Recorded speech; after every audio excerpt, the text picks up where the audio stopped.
Welcome to this presentation. My name is Ricardo Romero. Today we're going to be discussing the use of a mother tongue in the English language teaching classroom. In my case, I will refer to Spanish very often because that's my mother tongue, but I hope that this could be applicable to your particular situations elsewhere in the world. All right, so first let me tell you why teachers argue that they have to use the mother tongue in the language classroom. I'd like to mention a few of the reasons that I have received. First one is that their students are true beginners. They're just beginning to learn the language and they feel that if you use only English, they will not understand. The second thing is they want to make sure that students understand all the instructions. So they want to make sure that whatever they are expected to do in the class, you use Spanish, and that will guarantee that they will do it, of course, the mother tongue in general. The next thing is they use the mother tongue to teach the meaning of new words or the grammar structures. And there are a few cases where they say that they use the mother tongue to provide feedback, corrections sometimes. And also another reason that was mentioned is that when teachers have to give admin information about the school, registration, exam dates, etc., or to keep discipline, they turn into Spanish. So I would like to start by giving you a little bit of theory in terms of what happens when you use the mother tongue and the target language. The first thing is that I want you to remember that around 60 years ago, Pete Corder showed us a model where he located a circle that was the mother tongue and another circle of the target language. And then he began to see how there was a common area, an area that he called interlanguage. The idea was that interlanguage would help, move from the mother tongue to the target language. And that was the way he used to explain the errors that students made when they were learning the new language. For example, he would say that is because you don't know the rules, or because you are overgeneralizing the rule, or because there was influence from the mother tongue. As a model, it works a lot, but because it helps us understand some of the things that are happening in the students' minds. But one of the risks of keeping that idea of the interlanguage and promoting the interlanguage is that you can get to cases of fossilization. He mentioned the idea of fossilization, which is when students feel that they can communicate even if they are making mistakes, and they can actually get to survive in a particular case. A second thing that I want to mention is the idea of comprehensible input. And when you talk about comprehensible input, immediately you refer to Stephen Krashen and his hypothesis. The hypothesis of a comprehensible input said that students will acquire the language in a natural order by receiving comprehensible input. What is that idea of comprehensible input? Basically, if you, for example, begin to use a language that I have no idea about, for example, Turkish or German maybe, or Chinese, I will not understand no matter how slow or fast you speak. However, if I can make sense of one little bit, for example, you teach me pronouns or some of the words, etc., when I listen to them, I'll begin to understand that little part will serve as a foundation for the next part. So the best way of understanding comprehensible input is when students can make sense of what you're saying, even if it is only at the guessing level and then at the full comprehension later on. So when you think about our situation, and particularly I will refer to the use of Spanish in the English classroom, but of course you can do a similar analysis in your languages, that over 60% of all English words have a Greek or Latin origin. That is a very interesting, because if you study my case or our case in Spanish, Spanish has only in Latin around 70% of the words come from Latin roots.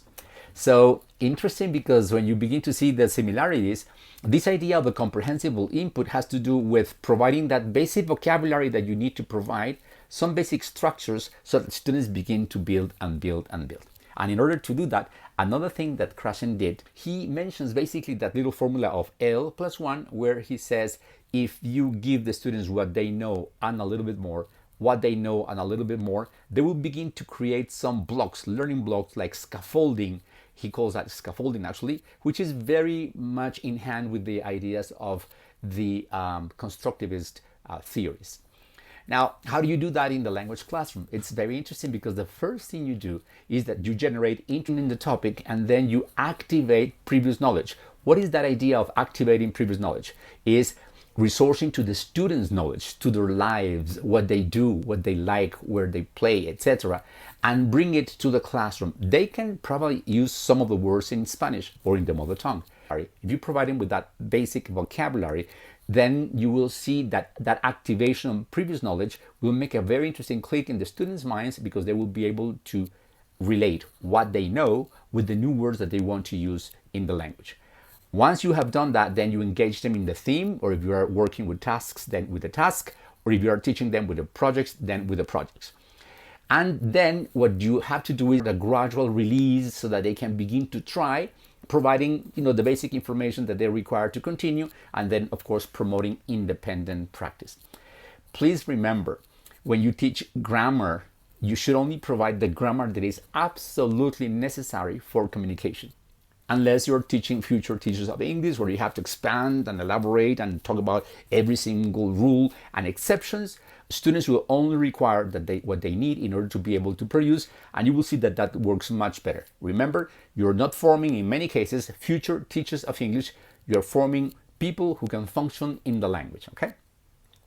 Now, another thing that I want to tell you has to do also with Krashen, is the idea of language learning and language acquisition. What he says is that when students go to a classroom and they find a teacher and a topic and sometimes a textbook, the learning is something that happens consciously. So I am teaching you, you're learning, you're practicing, and it is very, very formal.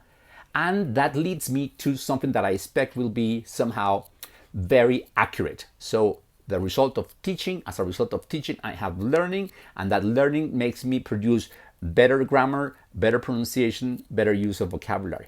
On the other hand, you have something that is called language acquisition. And language acquisition is basically subconscious. It is the result of exposure to the language. And what is interesting about exposure to the language is that you're not really focused on accuracy. You are focused on fluency.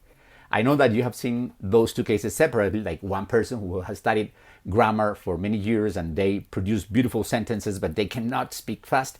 Or you've seen other people who have learned English from listening and they can produce very fluent sentences, but sometimes with many problems with grammar or pronunciation or vocabulary. Reality tells us that in the language classroom, you can have both acquisition and learning. When you are teaching and then you bring an anecdote and students tell about their lives and you bring that outside life into the classroom, what you're doing is you are putting together acquisition and learning, and the idea is that you will get them to fluent and accurate productions of language. Now I'd like to share some of the things that I have observed in these years of teaching. First, I want to refer to teachers who give beautiful classes with great explanations in English, and then when they finish that part, they turn into Spanish and they say exactly the same thing, to Spanish or to the mother tongue. What is happening there is simple. Students will pay attention to you when you turn to the mother tongue. So in a way, they will be depending on the mother tongue to learn, and that is not very effective. If you want to check the principles of the grammar translation method that is about to complete 150 years, then you will understand what I'm saying. Another thing that I have observed is that some teachers feel the need to use Spanish because some students may not understand. There is no real evidence, but that is because we tend to underestimate the students' ability to learn the language. So please, teachers, trust your students. They can get the idea. So one of the things that we need to consider really is that if we remember what we said before about the 70% of origins of Latin and Greek in Spanish and English, or in the mother tongue and English, one of the things is don't be afraid, use your cognates. Cognates are really interesting tools to begin to take the students from the mother tongue to the target language. How do you do that? Well, I'm just going to give you this list of words. There are hundreds of thousands of words that are very similar or the same. In this case, look at this list. This list is of words that are written the same way and they have the same meaning in both Spanish and English. I know that you can do something similar with your own language too.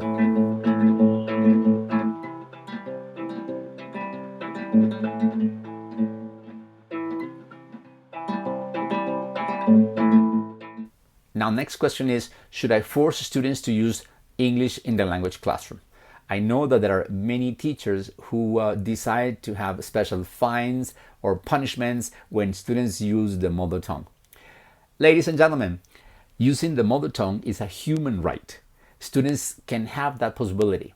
The main obligation is for the teacher to try to use English at all times inside and outside of classes. I know that there will be other cases, a few cases where you need to resort to that one word that you cannot explain and that you are taking too much time.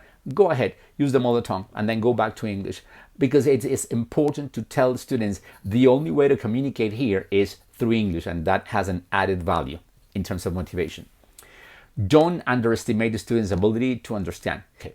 If at the beginning they only get the general idea, that is great. That means that if they make mistakes and those mistakes are not really affecting comprehension, let them be. Let them go through the errors. It doesn't mean that you're not going to correct, but don't interrupt. Let them experience the language, and then you will see that that will produce incredible results.